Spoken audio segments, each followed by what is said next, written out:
तो नमस्कार दोस्तों, आज हम बात करेंगे SRF लिमिटेड कंपनी के बारे में। कंपनी एक मल्टी बिजनेस मॉडल पे काम करती है। कंपनी काफ़ी सारे अलग अलग सेगमेंट्स में अपने अलग अलग प्रोडक्ट्स बनाती है और जितने भी सेगमेंट में कंपनी काम करती है उसमें कंपनी मार्केट लीडर है, काफ़ी अच्छी पोजीशन होल्ड करती है इंडिया के अंदर भी और ग्लोबली भी काफ़ी अच्छा बिजनेस कंपनी का है। अगर बात करें कंपनी कौन कौन से सेगमेंट में काम करती है तो सबसे पहला है केमिकल्स, उसके अलावा कंपनी पैकेजिंग फिल्म्स बनाती है, टेक्निकल टेक्सटाइल्स कंपनी बनाती है और साथ साथ company coated and laminated fabrics का काम भी करती है। और आज की इस वीडियो में इसी कंपनी का फंडामेंटल एनालिसिस करेंगे और देखेंगे कि एज एन इन्वेस्टर आज की डेट में क्या हमें अपना पैसा इस कंपनी में इन्वेस्ट करना चाहिए या नहीं, और उसके साथ साथ हम कंपनी के फाइनेंशियल भी चेक करेंगे कि आज की डेट में कंपनी के रिवेन्यू और प्रॉफिट्स कैसे चल रहे हैं, और फिर उसके बाद हम कंपनी की वैल्यूएशन करेंगे कि आज की डेट में ये कंपनी हमें किस प्राइस पे मिल रही है, क्या कंपनी अंडर वैल्यूड है या फिर ओवर वैल्यूड है। यानी कि जो आज की डेट में कंपनी का शेयर प्राइस चल रहा है उसके हिसाब से इसके शेयर सस्ते हैं या महंगे हैं, तो हम अपना इन्वेस्टमेंट डिसीजन किस तरह से लें अगर हम अपना पैसा इस कंपनी में इन्वेस्ट करना चाह रहे हैं, और अगर हमने ऑलरेडी अपना पैसा इन्वेस्ट किया हुआ है तो हम क्या कर सकते हैं, हमें इन्वेस्टर रहना चाहिए या फिर एग्जिट करना चाहिए।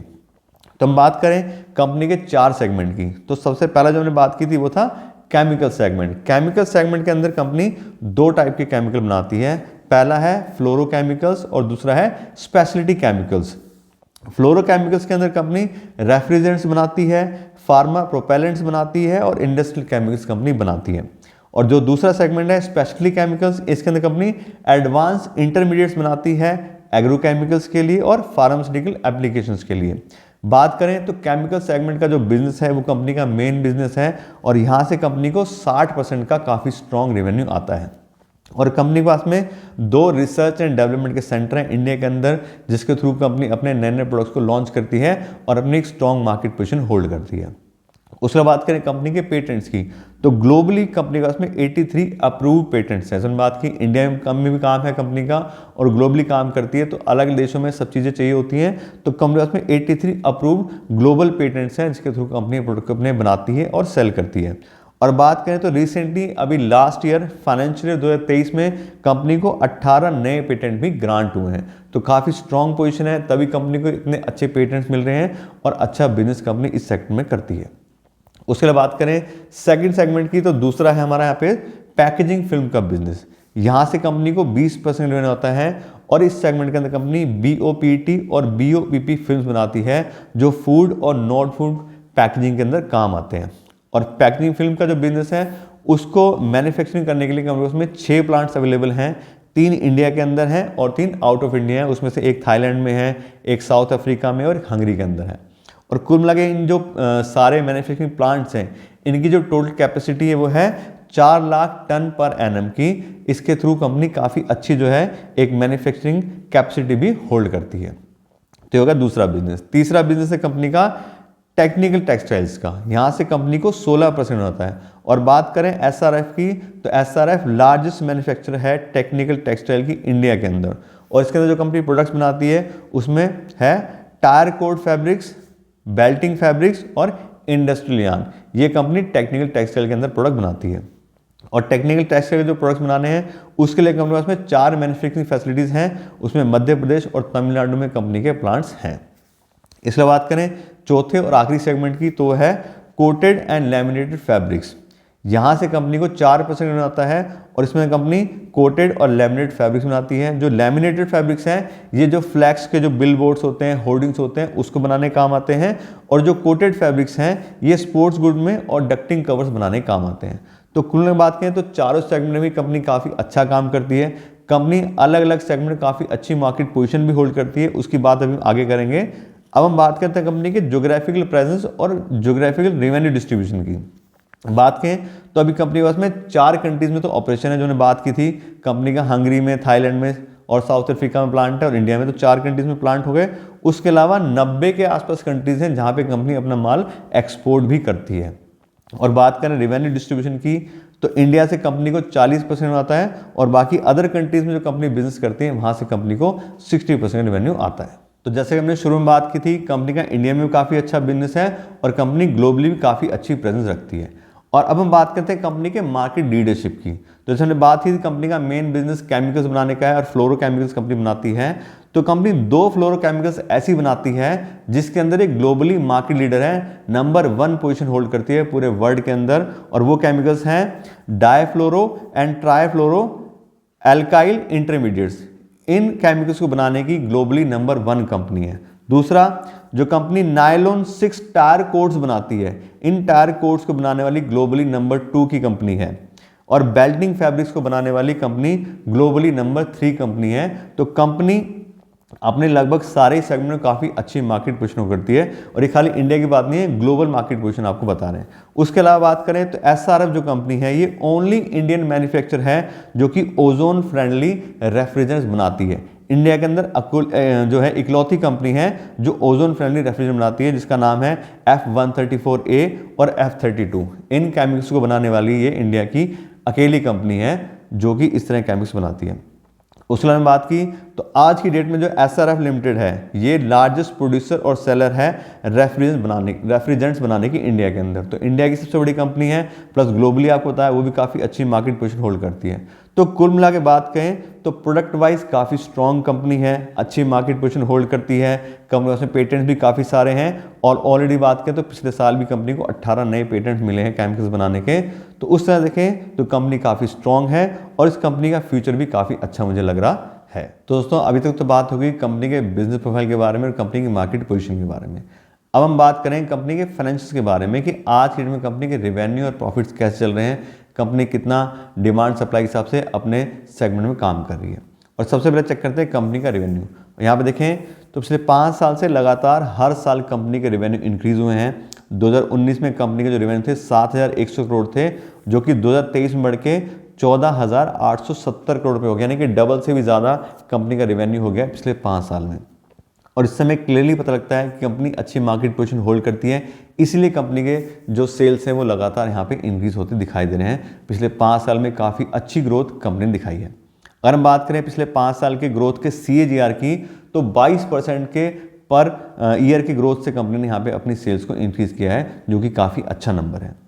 उसके बाद बात करें कंपनी के अगले पैरामीटर की, तो अगला हम पैरामीटर चेक करते हैं ऑपरेटिंग प्रॉफिट मार्जिन। और यहाँ देखें तो पिछले 5 साल से लगातार काफ़ी अच्छा ऑपरेटिंग प्रॉफिट मार्जिन कंपनी जो है मेंटेन कर रही है। 25%, 24%, 2020 में 20%, तो काफ़ी अच्छा कंपनी का ऑपरेटिंग प्रॉफिट मार्जिन है उसके सेगमेंट के हिसाब से। और इस समय क्या पता लगता है कि कंपनी अपनी जो इनपुट कॉस्ट है उसको काफ़ी अच्छे से मैनेज कर रही है, इन्फ्लेशन को काफ़ी अच्छे से मैनेज कर रही है, प्राइसिंग जो उसके प्रोडक्ट की है वो काफ़ी कॉम्पिटिटिव है, इसीलिए कंपनी को इतने अच्छे ऑपरेटिंग प्रॉफिट मार्जिन मिल रहे हैं। उसके बाद करें नेक्स्ट पैरामीटर की, नेक्स्ट हमारा पैरामीटर है नेट प्रॉफिट। यहाँ पे देखें तो पिछले 5 साल से कंपनी का प्रॉफिट भी हर साल इंक्रीज हुआ है। 2019 में 642 करोड़ रुपये था और 2023 में 2162 करोड़ रुपये, काफ़ी अच्छी ग्रोथ पिछले 5 साल में आई है। लगभग 3 से 4 गुना प्रॉफिट कंपनी का हो गया है पिछले 5 साल के अंदर। ऐसे इसमें बात करें कंपनी के पिछले 5 साल के प्रॉफिट ग्रोथ के CAGR की, तो 36% की काफ़ी अच्छी CAGR से कंपनी ने पिछले 5 साल में अपने प्रॉफिट को इंक्रीज किया है। तो इस समय क्लियरली दिखाई दे रहा है कि कंपनी की सेल्स भी इंक्रीज हो रही है, साथ साथ कंपनी का प्रॉफिट भी इंक्रीज हो रहा है। तो उसका मतलब क्या है कि कंपनी के प्रोडक्ट्स में वैल्यू है। ऐसा नहीं है कि डिस्काउंट दे दे कि कंपनी अपना माल बेच रही है और प्रॉफिट उसका कम होता जा रहा है। तो कंपनी की सेल्स भी बढ़ रही है और सेल्स से ज़्यादा प्रॉफिट इंक्रीज हो रहा है। तो इसका मतलब क्लियरली दिख रहा है कि कंपनी के प्रोडक्ट्स में दम है, इसलिए कंपनी को इतना अच्छा प्रॉफिट मार्जिन यहाँ मिल रहा है। उसके बाद बात करें नेक्स्ट पैरामीटर की, तो नेक्स्ट हमारा पैरामीटर है फ्री कैश फ्लो। और फ्री कैश फ्लो हमेशा हर कंपनी के चेक करते हैं। फ्री कैश फ्लो का मतलब होता है वो पैसा जो कंपनी पास फ्रीली अवेलेबल है सारे बिजनेस के एक्सपेंसेस करने के बाद में। तो फ्री कैश फ्लो जो होता है वो एक्चुअली असली कमाई होती है एक बिजनेस की, जिसको एक बिजनेस या इन्वेस्टर अपने घर लेके जा सकता है। अगर कोई भी कंपनी अभी फ्री कैश फ्लो जनरेट नहीं कर पा रही, उसका मतलब क्या होता है कंपनी का जो प्रॉफिट आ रहा है वो बार बार उसको अपने बिजनेस में इन्वेस्ट करना पड़ रहा है और अभी पैसे की रिक्वायरमेंट कंपनी को बहुत ज़्यादा है। यहाँ देखें तो पिछले 5 साल में 2 साल कंपनी को नेगेटिव फ्री कैश फ्लो था 2019 और 2020 में, और पिछले 3 साल से कंपनी पॉजिटिव जो है फ्री कैश फ्लो में आ गई है। तो काफ़ी अच्छा साइन ये भी है। उसके बाद करें अगले पैरामीटर की, तो हम अगला चेक करते हैं डिविडेंड पे आउट परसेंटेज। और यहाँ देखें तो पिछले 5 साल से कंपनी ने 10%, 11% के आसपास का ही थोड़ा बहुत डिविडेंड दिया है, बहुत ज़्यादा डिविडेंड पेमेंट करने वाली कंपनी नहीं है। उसके बाद करें नेक्स्ट पैरामीटर की, तो नेक्स्ट हमारा पैरामीटर है डेट बाय इक्विटी रेशो।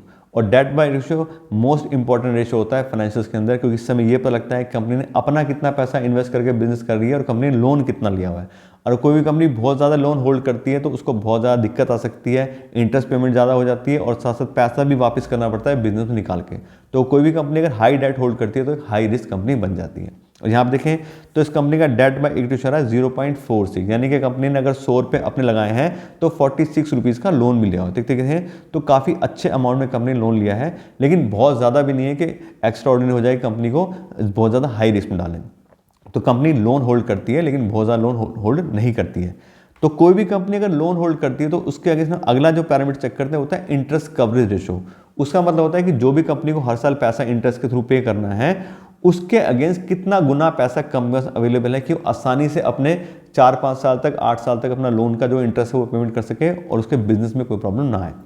तो यहाँ पे देखें तो कंपनी का इंटरेस्ट कवरेज हो रहा है 8 टाइम, यानी कि जो पैसा उसको हर साल इंटरेस्ट का देना है उसका 8 गुना पैसा ऑलरेडी उसके पास अवेलेबल है, तो कंपनी आराम से अपना इंटरेस्ट पेमेंट कर सकती है। तो कुल मिला के बात क्या है कि ठीक है कंपनी जो है डेट होल्ड करती है लेकिन कंपनी के पास पैसा अवेलेबल है उस इंटरेस्ट को पेमेंट करने के लिए, तो बहुत ज़्यादा रिस्क वाली कोई ऐसी बात नहीं है। उसके बाद करें नेक्स्ट पैरामीटर की, तो नेक्स्ट हमारा पैरामीटर है रिटर्न ऑन इक्विटी। और रिटर्न ऑन इक्विटी से हमें यह पता लगता है कि जो इन्वेस्टर अपना पैसा कंपनी से इन्वेस्ट करें, डेटर्स नहीं, लोन नहीं, जो इक्विटी के थ्रू कंपनी ने पैसा लिया है लोगों से, उसके ऊपर कंपनी कितना जो रिटर्न है वो जनरेट कर पा रही है। यहाँ आप देखें तो लास्ट ईयर कंपनी का रिटर्न ऑन इक्विटी रहा है 23% का और काफ़ी अच्छा नंबर है। 15% या उससे ज़्यादा किसी भी कंपनी का रिटर्न ऑन इक्विटी होता है तो उसको काफ़ी अच्छी कंपनी माना जाता है। इसको 23% आ रहा है तो बहुत ही बढ़िया नंबर है। और सिर्फ लास्ट ईयर की बात नहीं है, पिछले 5 साल के हम एवरेज देखें तो 22% काफ़ी अच्छी ग्रोथ कंपनी के जो रिटर्न ऑन इक्विटी में आई है। तो काफ़ी अच्छे से कंपनी अपने इन्वेस्टर के पैसे को यहाँ पे यूटिलाइज कर रही है, ये हमें इस रिटर्न ऑन इक्विटी से पता लग रहा है। तो कुल मिला के टोटल अगर हम देखें कंपनी के फाइनेंशियल, तो कंपनी काफ़ी अच्छे फाइनेंशियल होल्ड करती है। जैसे हमने बात की कंपनी की जो सेल्स है उसमें भी काफ़ी अच्छी ग्रोथ आई है, प्रॉफिट भी काफ़ी अच्छे से इंक्रीज हुआ है, रिटर्न ऑन इक्विटी बढ़िया है, डेट कंपनी होल्ड करती है लेकिन अच्छा इंटरेस्ट कवरेज भी साथ साथ मैनेज कर रही है। तो कुल मिला के बात करें तो बहुत ही बढ़िया कंपनी के फाइनेंशियल यहाँ पे हमें दिखाई दे रहे हैं। तो दोस्तों अभी तक तो बात हुई कंपनी के फाइनेंशियल के बारे में और कंपनी के बिजनेस प्रोफाइल के बारे में। अब हम बात करें कंपनी की वैल्यूएशन के बारे में। अभी हमने देख लिया कि ठीक है कंपनी के फाइनेंशियल बहुत अच्छे हैं, कंपनी का बिजनेस बहुत बढ़िया है, तो कंपनी बहुत अच्छी है, लेकिन इसका मतलब ये नहीं है कि हम कंपनी को किसी भी प्राइस पे खरीदें, क्योंकि कंपनी अच्छी है, अगर उसका शेयर प्राइस महंगा हम खरीदें तो बहुत ज़्यादा हमारा रिस्क हो जाता है कि अगर कल को कंपनी ऐसा परफॉर्म ना करे तो हमारा जो शेयर प्राइस है कंपनी का वो कम हो सकता है। तो उसके लिए हमेशा हम कंपनी की वैल्यूएशन पहले चेक करते हैं, फिर हम डिसाइड करते हैं कि आगे में क्या करना है। और किसी भी कंपनी की वैल्यूएशन करने के लिए मैं यूज़ करता हूँ डिस्काउंटेड कैश फ्लो एनालिसिस, जिसके अंदर कंपनी को फ्री कैश फ्लो को वैल्यू करते हैं। जैसे हमने बात की थी कि फ्री कैश फ्लो ही असली कमाई होती है एक बिजनेस की। तो यहाँ पे देखें तो पिछले 3 साल का जो कंपनी का फ्री कैश फ्लो आ रहा है वो आ रहा है 2021 में 557 करोड़, 2022 में 274 करोड़ और 2023 में 36 करोड़। अब क्योंकि इसमें डिफरेंस आ रहा है तो हम इसे पिछले 3 साल के फ्री कैश फ्लो का एवरेज ले लेते हैं, और पिछले 3 साल के फ्री कैश फ्लो का एवरेज आ रहा है 290 करोड़ रुपये, यानी कि कंपनी हर साल लगभग 290 करोड़ रुपये का फ्री कैश फ्लो जनरेट करती है। और इस फ्री कैश फ्लो के हिसाब से जो कंपनी की वैल्यू बनती है वो आती है 14,500 करोड़ रुपए, यानी कि ऐसा कंपनी जो 290 करोड़ रुपए हर साल फ्री कैश फ्लो जनरेट कर रही है, उस पूरी कंपनी को खरीदने के लिए हमें 14,500 करोड़ रुपए देने पड़ेंगे, ये इसका मतलब है। और वो 290 करोड़ रुपए हमें मिलने शुरू हो जाएंगे, ये इस वैल्यूएशन का मतलब है। अब ये तो होगी पूरी कंपनी की वैल्यू। अब हमें पूरी कंपनी तो नहीं खरीदनी है, हमें कुछ शेयर खरीदने हो सकते हैं, तो इसको पर शेयर के साथ निकालते हैं। तो इस कंपनी की पर शेयर की वैल्यू आ रही है 490 रुपये, यानी कि अगर हम 490 रुपये पर शेयर हिसाब से SRF लिमिटेड कंपनी इन्वेस्ट करेंगे तो कंपनी को फेयर प्राइस पे खरीदेंगे कि ठीक है कंपनी इतना फ्री कैश फ्लो जनरेट करती है तो उस हिसाब से इतनी इसकी वैल्यू बनती है। लेकिन जैसा हम हमेशा बात करते हैं, किसी कंपनी को अगर हम पूरे पैसे दे करके या प्रीमियम दे खरीदेंगे तो हमारा बहुत ज़्यादा रिस्क इंक्रीज हो सकता है, क्योंकि सब क्या है, पास रिकॉर्ड है। फ्यूचर में कंपनी ऐसा परफॉर्म करेगी नहीं करेगी, कोई इंटरनल प्रॉब्लम आ जाएगी, कंपटीशन आ जाएगा, हमें कुछ नहीं पता। तो उसके लिए हमें पहले से अपना जो रिस्क है उसको मैनेज करके चलना चाहिए, और उसके लिए हम यूज़ करते हैं मार्जिन ऑफ सेफ्टी का कॉन्सेप्ट। मार्जिन ऑफ सेफ्टी का मतलब होता है कि किसी भी कंपनी का जो फेयर प्राइस है उसके 50% का हमें उसको खरीदने की कोशिश करनी चाहिए, जिससे हम कंपनी को सस्ते दाम में खरीद सकें और साथ साथ हम जो है अपना जो रिस्क है उसको मैनेज कर सकें। तो जैसे हमने निकाला कंपनी का फेयर प्राइस 490 रुपये, उसका 50% यानी मार्जिन ऑफ सेफ्टी हो गया 245 रुपये। तो अगर हम 245 रुपये पर शेयर के हिसाब से SRF लिमिटेड कंपनी इन्वेस्ट करेंगे तो हम काफ़ी अच्छे जो सस्ते दाम पे खरीदेंगे और जो हमारा रिस्क है वो भी काफ़ी अच्छा मैनेज हो जाएगा कि ठीक है कंपनी का प्राइस ऊपर नीचे भी होगा तो हमने पहले सस्ते खरीदे हैं तो हमें ज़्यादा दिक्कत नहीं आएगी। तो ये तो हो गया हमारा प्राइस कि ठीक है हमें कौन सा प्राइस ठीक लग रहा है कंपनी में इन्वेस्ट करने के लिए। अब हम बात करते हैं कंपनी के करंट शेयर प्राइस की कि आज की डेट में एक्चुअल शेयर प्राइस कंपनी का चल रहा है। तो आप बता दें आज की जो कंपनी का शेयर प्राइस आ रहा है वो 2300 रुपये के आसपास कंपनी के शेयर ट्रेड कर रहे हैं, यानी कि जो हमने फेयर वैल्यू निकाली थी लगभग 500 रुपये, उसके 4 से 5 गुना पे कंपनी के जो शेयर प्राइस है उस पर कंपनी आज में चल रही है। तो कुल मिलाकर देखें तो बहुत ही ज़्यादा हाईली ओवर वैल्यूड कंपनी है। फेयर प्राइस से 5 गुना और मार्जिन सेफ्टी हिसाब से 10 गुना प्राइस कंपनी के शेयर्स का चल रहा है आज की डेट में। तो क्लियरली हमें दिखाई दे रहा है कि इन्वेस्टमेंट करने का तो बिल्कुल भी सही टाइम अभी नहीं है।